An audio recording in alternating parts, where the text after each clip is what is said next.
तो दोस्तों आज हम फिर से आपके लिए लेकर आए हैं देश दुनिया की सभी ताजा बड़ी खबरें फटाफट एक एक कर विस्तार से आज आपको बताएंगे। तो वीडियो को अंत तक जरूर देखें। दोस्तों वीडियो बनाने में हमें काफी मेहनत लगी है, तो वीडियो को दिल से लाइक कर दीजिए। दोस्तों पहली खबर मैं आपको बता दें कि पैगंबर मोहम्मद साहब पर विवादित टिप्पणी को लेकर बीजेपी को लगा अफगानिस्तान से बड़ा झटका। ISI ने पैगंबर मोहम्मद साहब के अपमान का बदला लेते हुए अफगानिस्तान के काबुल में मंदिर पर किया हमला, एक व्यक्ति की मौत, मोदी अमित शाह को झटका।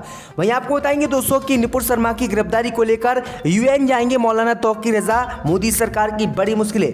वहीं आपको बताएंगे दोस्तों कि बिहार में मोदी सरकार की अग्निपथ योजना का विरोध करने पर अब तक 145 छात्रों पर FIR दर्ज, 808 छात्र अब तक हुए हैं गिरफ्तार। वहीं आपको बताएंगे दोस्तों कि अग्निपथ योजना को लेकर अग्निवीरों का बीजेपी नेताओं ने किया अपमान। बीजेपी नेता कैलाश विजयवर्गीय बोले बीजेपी ऑफिस में सिक्योरिटी रखना होगा तो मैं रखूंगा अग्निवीर। वहीं आपको बताएंगे दोस्तों कि छिंदवाड़ा में शराब के ठेके पर भगवा झंडा देख भड़की बीजेपी नेता उमा भारती, अधिकारियों को दिए झंडा उतारने के निर्देश।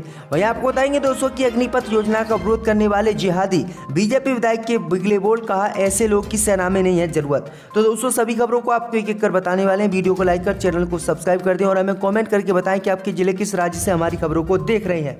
इसी बीच में तो दोस्तों अगली खबर की ओर तो पैगंबर मोहम्मद पर विवादित टिप्पणी को लेकर अफगानिस्तान से मोदी सरकार को लगा बड़ा झटका। अफगानिस्तान में पैगंबर मोहम्मद साहब का अपमान का बदला लेने के लिए ISI ने गुरुद्वारे पर किया हमला, एक हिंदू की मौत। जय दोस्तों आपको बता दें यह बड़ी खबर सामने निकल कर आई दोस्तों की बीजेपी नेता नुपुर शर्मा द्वारा पैगंबर मोहम्मद साहब पर की गई विवादित टिप्पणी को लेकर मोदी सरकार को आतंकी संगठन ISI से बड़ा झटका लगा है। दरअसल आपको बता दें कि पैगंबर मोहम्मद का अपमान को लेकर भारत में ISI ने हमले की धमकी दी थी। वहीं आपको बता दें कि ISI ने भारत में तो हमला नहीं किया, लेकिन अफगानिस्तान के काबुल में ISI ने पैगंबर मोहम्मद साहब के अपमान का बदला लेने के लिए एक गुरुद्वारे और मंदिर पर हमला कर दिया, जिसमें एक व्यक्ति की मौत हो गई। वहीं आपको बता दें कि इस हमले के बाद मोदी सरकार की मुश्किलें बढ़ गई हैं और मोदी सरकार ने अफगानिस्तान के सिख और हिंदुओं के लिए 50 वीजे जारी किए हैं, जिसके बाद भाजपा की टेंशन एक बार फिर से बढ़ गई है। दरअसल आपको बता दें कि ISI ने जो काबुल में गुरुद्वारे पर हमला किया है उसे पैगंबर के अपमान का बदला बताया है और कहा है कि हमने हिंदुओं को सबक सिखाया है। मैं आपको बता दें कि ISI ने साफ कहा है कि जिन्होंने भी भारत में पैगंबर मोहम्मद साहब का अपमान किया है और जिन्होंने नुपुर शर्मा का समर्थन किया है उन सभी पर हम भारत में भी हमला करेंगे, जिसके बाद भाजपा की मुश्किलें बढ़ गई हैं और मोदी सरकार ने आर्मी को अलर्ट पर रखा हुआ है।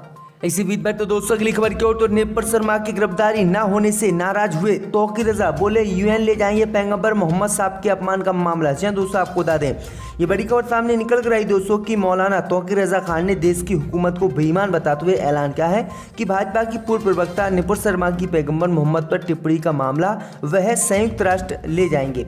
उन्होंने कहा है कि मुसलमान कब से विरोध जता रहे हैं, लेकिन वह उनकी बात सुनने को तैयार नहीं है, इसलिए उन्होंने UNO जाने का फैसला लिया है। दरअसल आपको बता दें कि नुपुर शर्मा की टिप्पणी के विरोध में प्रशासन की अनुमति लेकर इस्लामिया ग्राउंड में उन्होंने एक आयोजन किया था और इसमें हजारों संख्या की भीड़ में लोग इकट्ठा हुए थे और तौकीर रजा ने कहा है कि मोदी सरकार को हर कीमत पर नुपुर शर्मा को गिरफ्तार करना चाहिए। अगर नुपुर शर्मा को गिरफ्तार नहीं किया गया तो वह पैगंबर मोहम्मद साहब का जो नुपुर शर्मा ने अपमान किया है इस मामले को संयुक्त राष्ट्र ले जाएंगे। तो ये बड़ी अपडेट आई दोस्तों की मोदी की मुश्किलें मौलाना तौकीर रजा ने एक बार फिर से बढ़ा दी है। इसी बीच पर तो दोस्तों अगली खबर की ओर तो भर्ती से पहले ही बीजेपी नेताओं ने अग्निवीरों का किया अपमान। बीजेपी नेता कैलाश विजयवर्गीय बोले बीजेपी ऑफिस में सिक्योरिटी रखना है तो अग्निवीरों को रखूंगा। जी दोस्तों आपको बता दें कि सेना में भर्ती को लेकर नई घोषणा, अग्निपथ स्कीम पर विवाद देश में जारी है। देश के कई राज्यों में इस नीति को लेकर आक्रोश और हिंसक प्रदर्शन देखने को मिल रहे हैं। इसी बीच भाजपा नेता और कैलाश विजयवर्गीय ने अग्निपथ योजना के फायदे गिनाते हुए कहा है कि अगर मुझे भाजपा ऑफिस में सिक्योरिटी रखना पड़े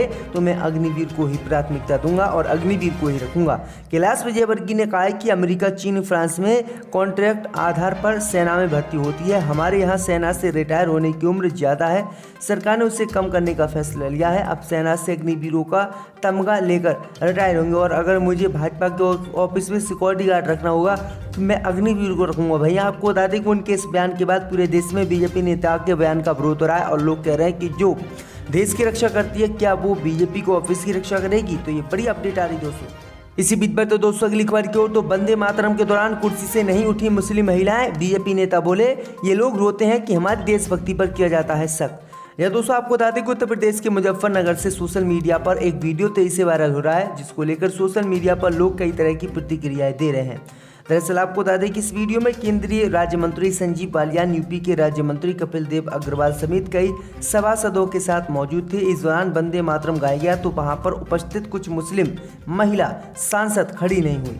बीजेपी नेता कपिल मिश्रा ने इस वीडियो को शेयर करते हुए कमेंट किया है कि वंदे मातरम जानबूझकर अपमान करते ये लोग बाद में रोते हैं कि हमारी देशभक्ति पर शक किया जाता है। बता देगी वायरल वीडियो में देखा जा सकता है कि सभी लोग वंदे मातरम के दौरान खड़े हुए, लेकिन बुर्का पहने मुस्लिम महिलाएं बैठी हैं और कुछ मुस्लिम महिलाएं खड़ी हो गई। तो ये बड़ी अपडेट आज दोस्तों की किस तरह से बीजेपी खुलेआम मुसलमानों को निशाना अब भी बना रही है। इसी बीच पर तो दोस्तों अगली खबर की ओर तो बिहार में अग्निपथ योजना का विरोध कर रहे छात्रों पर 145 FIR दर्ज, 804 छात्र गिरफ्तार। जी दोस्तों आपको बता दें कि मोदी की अग्निपथ योजना को लेकर बिहार में भारी हिंसा और उत्पात मचाने के मामले में राज्य पुलिस लगातार कार्रवाई कर रही है।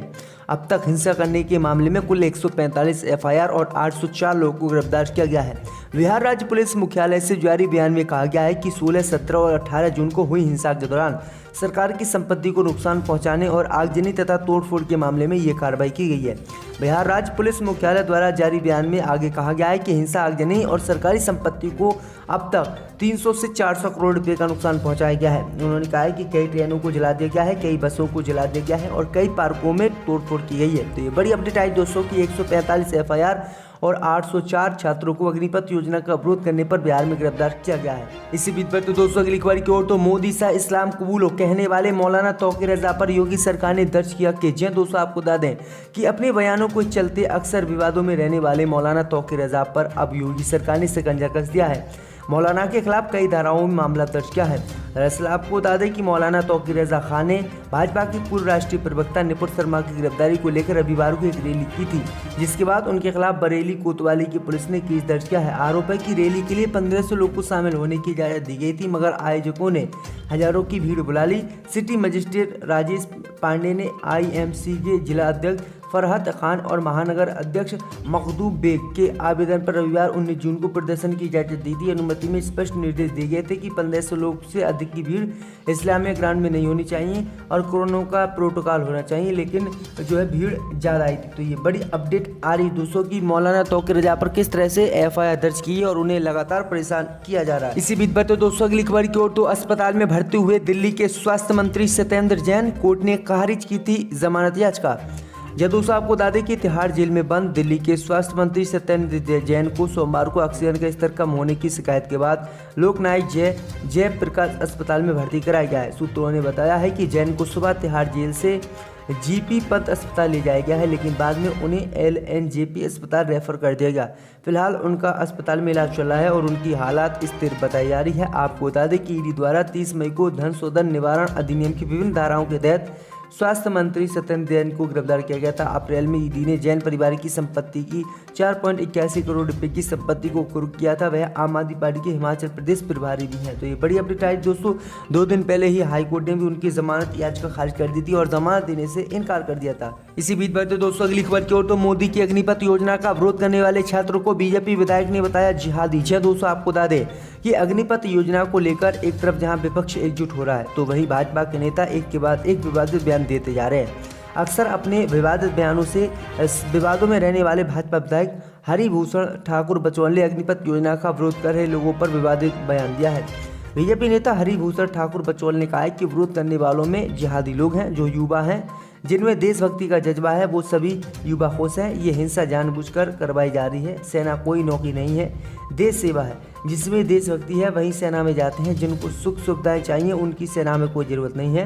उन्होंने कहा कि ट्रेन जला रहे हैं और हमारे नेताओं पर हमला कर रहे हैं। दरअसल आपको बता दें कि हमारे युवाओं को गुमराह किया जा रहा है। तो ये बड़ी अपडेट आई दोस्तों की इन छात्रों को भी अब बीजेपी नेताओं ने जिहादी बता दिया। आपकी क्या राय इस खबर पर हमें कमेंट में जरूर बताएं। इसी बीच पर तो दोस्तों अगली खबर की ओर तो छिंदवाड़ा में शराब के ठेके पर भगवा झंडा देख भड़की उमा भारती, अधिकारियों को दिए झंडा उतारने के निर्देश।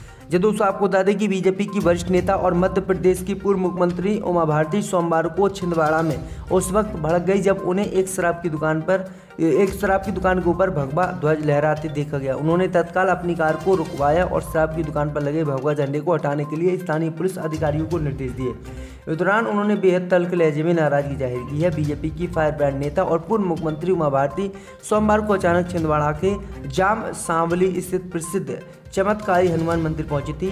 यहां उन्होंने पूजा की थी और जिसके बाद वो लौट कर आ रही थी तो उन्हें एक शराब के ठेके पर भगवा झंडा लगा हुआ मिला। तो ये बड़ी अपडेट आ रही दोस्तों।